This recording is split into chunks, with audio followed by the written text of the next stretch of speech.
Hi, everybody. It's Patrick from Infinity. Thanks for taking a look here today.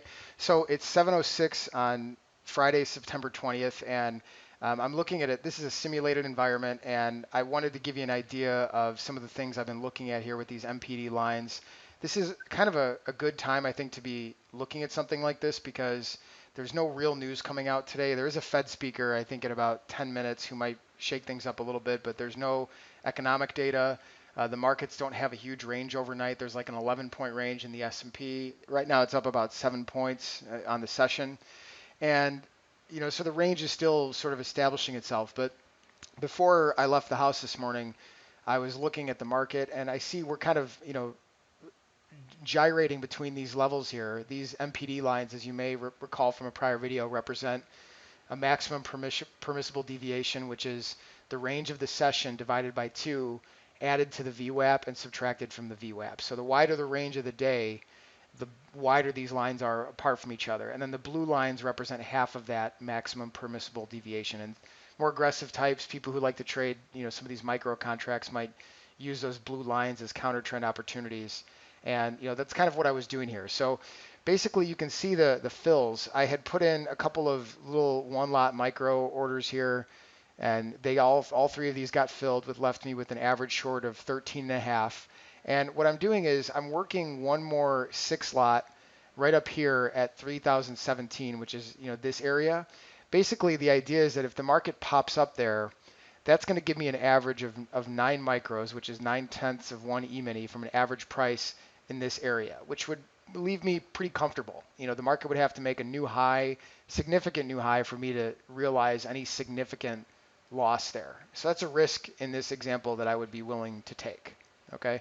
And then to the downside, what I have going on here is I have a couple of profit targets. I have one at 3,009 and a quarter, which represents this lower MPD line here. And then there's actually a 7 lot at 3,006 and a half, which is kind of around this lower line, this lower MPD line here. So if both of these orders get filled, all right, and without that 6 lot getting filled, that's basically going to serve as a reverse function. So this is going to buy one back. That's going to leave me short 2.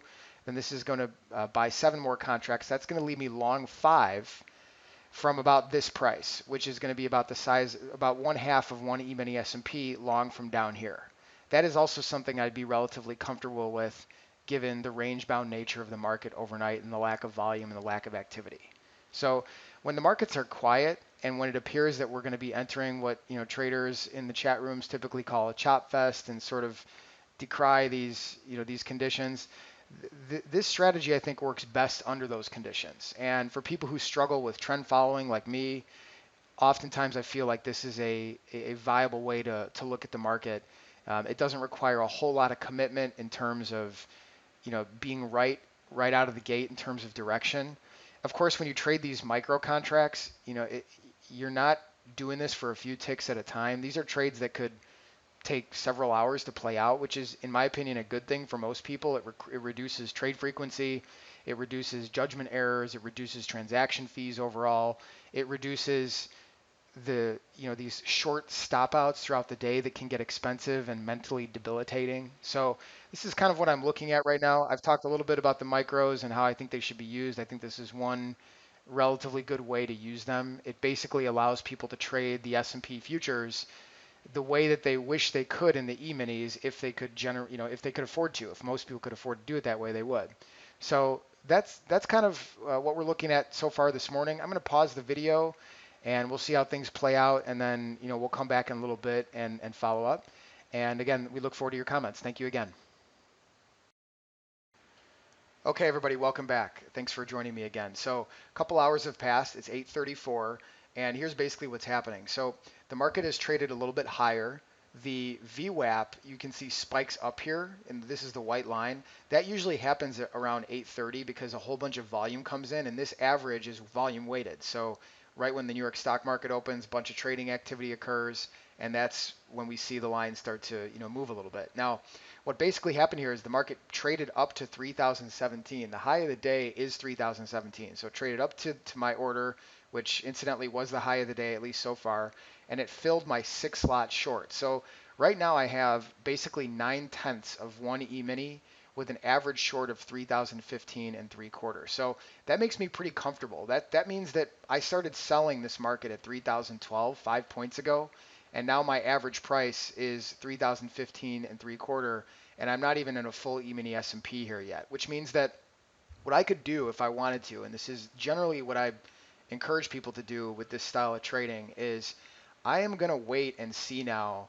if this market is going to shake out some weak shorts.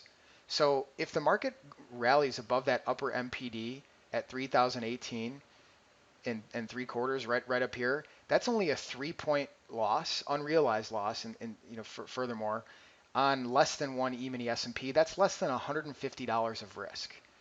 I'm perfectly comfortable with that, and most of our customers are going to be as well. So the only time that this market is going to shake me out is if it really starts to approach, the mid 20s and start to approach this prior high up in this area. So, I might hang out in this for a while, but what I'm also not going to do is take it off if it falls, just another point or two. Again, the objective with this style of trading is to slow down the number of trades, try to avoid scalping too much, generating too many trade fees, and just driving yourself crazy. I'd like to see this market come down below the VWAP and continue a little lower. At that point, I might start to think about scaling some of these contracts out. So I had some prior orders here that we were working before. I'll probably just cancel those.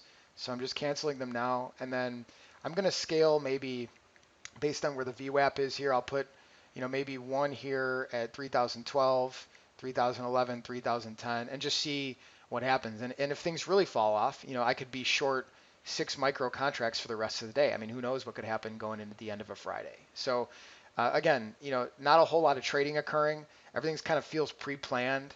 The levels are the levels regardless of the time frame we're looking at. I'm not panicking. There's no hyperactivity here.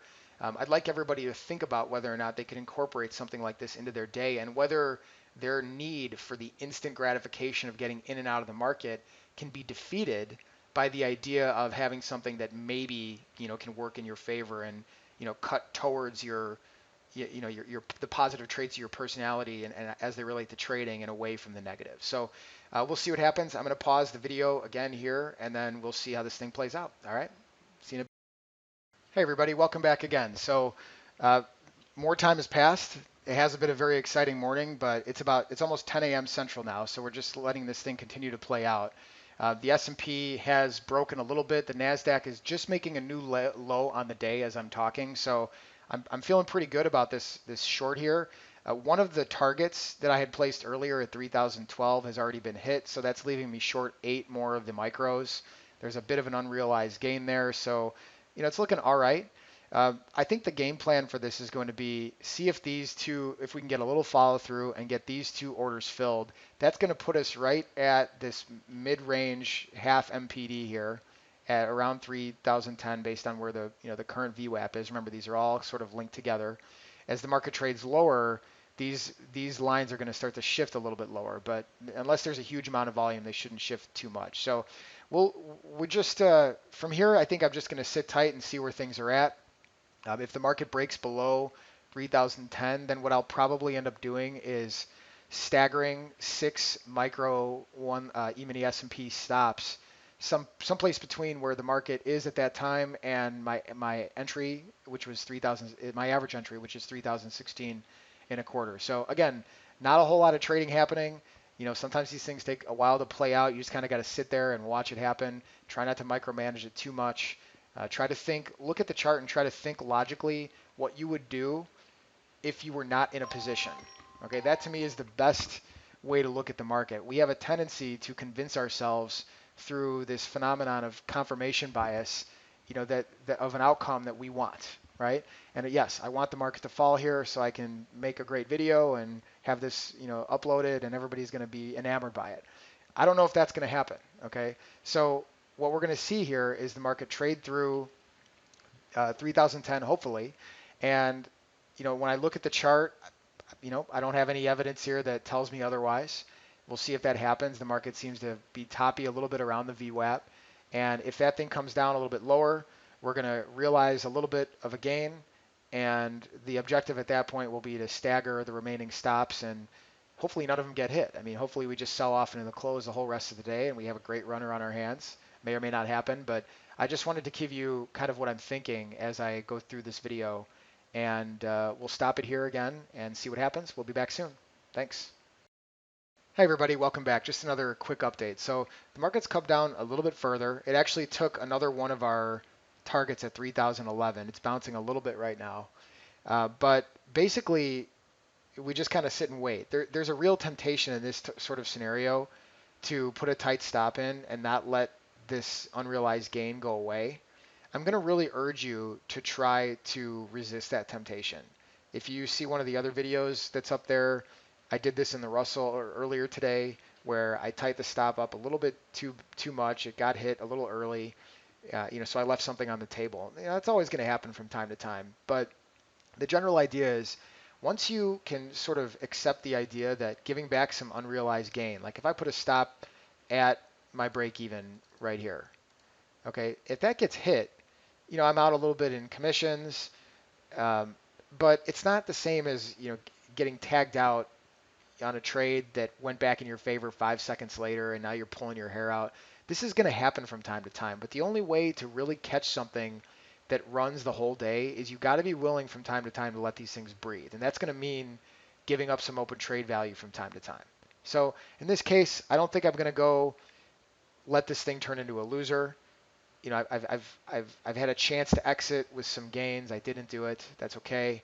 But I want to let this thing breathe. So if this thing breaks down back towards 3010, that'll leave a short 6. Maybe I'll break up this 7-lot order into a few different few different 1-lot orders and stagger them around here, and then hopefully we can catch at least a few micros short if this thing really breaks down into the afternoon. So it's only 10:20. A lot can happen. I'm going to let it play out, but I wanted to give you an update on where my head was at. All right. Hope it's useful. Thanks. Hey everybody, welcome back. So things have progressed a little bit better in our favor here. Our order at 3010 was filled. I put another one at 08 and a quarter. That was filled. So now that leaves us short 5 of the micros, which is 1/2 of the regular E-mini S&P. And now I have a stop in for all 5 contracts at 3016 and 3/4. So we really have a couple of choices here. We can either just let this play out for the rest of the day. The risk ultimately is that the market comes back to the 5-lot, stops us out around our break even, and we end up with about an $80 gross profit, which would not be ideal. I mean, it'd be nicer to make something more than that when we are, this right, I suppose, on the trade.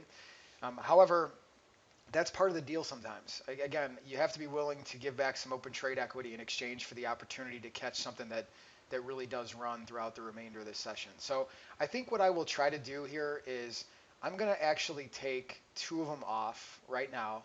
So I'm just going to buy 2 at the market. Okay, that's going to leave us with about $150 secured closed P&L, as you can see. And then I'm just going to adjust um, the, uh, the the stop loss that we see up there from a 5-lot to a 3-lot.